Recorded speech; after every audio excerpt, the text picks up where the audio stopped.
saddex haween ayaa ku geeriyootay 8 kalena dhaawacyo qaarkood halis yihiin ayaa ka soo gaaray kadib markii haween Soomaaliyeed oo ka shaqeynayay nadaafada ay ku qaraxday miino loo dhexgeliyay qashinka ay ka gurayeen agagaarka carwadii hore ee degmada Hodan ee gobolka Banaadir kuwa lagu dabibaya xaaladooda caafimaad isbitaalka Madiina ee magaalada Muqdisho dhammaan haweenkan waxyeeladu ka soo gaartay miinadaasi dhagar qabayaashu ugu aaseen goobta ay ka xaaqayeen qashinka isla markaana iskood isku abaabulay si ay kaga qayb qaataan dib u soo celinta bilicda magaalada Muqdisho taliyaha ciidanka booliiska degmada Hodan Maxamed Daahir oo warbaahinta kula hadlay halka uu qaraxu ka dhacay ayaa sheegay in qaraxaas ay ka dambeeyaan haraadiga maleeshiyaadka nabadiidka al-shabaab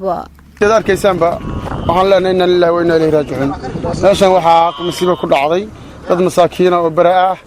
oo u shaqeynayay dalkooda xaqayana nadaafada ee qashinka waxaad arkaysaa nimanka caadaystay dhiigga dadka muslimiinta ah inay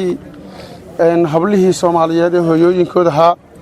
ay ku asiibeen kuna qarxiyeen ayagoo ku faanaya inay dad ay macnaha wax la mid inay guul gaareen maxaa yeelay waa hooyooyinkood haween dumar ah oo shaqeynayay oo dalkooda u shaqeynayay ilaa dartan 3 qof ku dhimatay dhaawacuna waa dad dumar oo haween ayaguna waa koox baa dhaawacantay waad arkaysaa adinku indhiinasay wax meesha wax ku dhacaysay wax u gaareen dadka inta wixii ka badan marar kale soo bandhigi doonaa anagoo talaabo qaadnay goobta haweenka maanta ay nadiifinayeen ee miinada loogu aasay oo ah carwadii hore ee degmada Hodan ayaa ah goob uu yaalo qashin fara badan taasi oo keentay in haweenkani Soomaaliyeed ay iskood isku abaabulaan si ay qashinka uga nadiifiyaan balse arxan laawayaal aan dan ka lahayn mustaqbalka dadkooda iyo dalkooda ay ugu xireen miino gudoomiyaha degmada Hodan ee gobolka Banaadir Cabduqaadir Cali Kullane ayaa tilmaamay in mas'uuliyadda qaraxaasi lagu la xisaabtami doono dadka qashinka soo dhigay goobtaasi meeshan hadda qarax ka dhacay waxa waaye waxaan ka qaadi doonaa tallaabo adag maamulka degmada Hodan wuxuu markii boqolaad uu ka qaaday qashin annagu dadka deegaanka ku hareeraysan oo qashinka soo dhigi jiray 100 mar uga dignay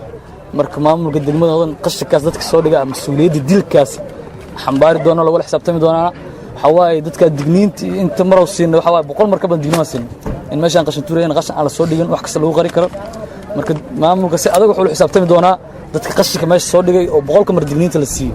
أفيانك مامولك gobolka Banaadir علي محمود فرح علي ساكو oo kamida mas'uuliyiintii ka socday maamulka gobolka Banaadir ee gaaray goobta miinada kula qaraxday haweenkaasi Soomaaliyeed ee ka shaqeynaya nadaafada ayaa sheegay inuu aad kaga xun yahay falkani wuxuushnimada ah isla markaana uusan dib u dhigaynin dadaalada uu wado maamulka gobolka Banaadir oo kaashanaya shacabkiisa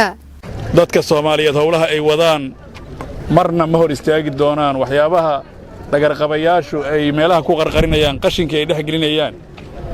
hooyooyinkooda wasaqda iska qaaday ay ku qarxinayaan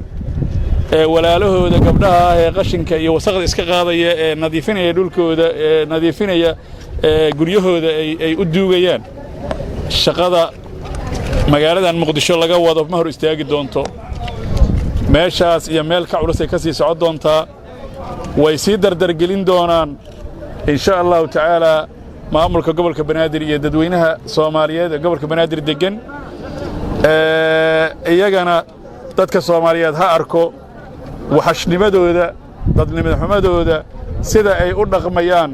hooyooyinkooda iyo walaalahooda ay dilayaan maleeshiyaadka nafla cariga al-shabaab ayaa ku caanbaxay beegsiga dadka maatida ah iyadoo dadka Soomaaliyeedna ay ka biyadiideen hadafkooda qalafsan ee ay caanka ku yihiin maleeshiyaadka argagixisada al-shabaab Nasr Bashiir Cali telefishinka qaranka Soomaaliyeed magaalada Muqdisho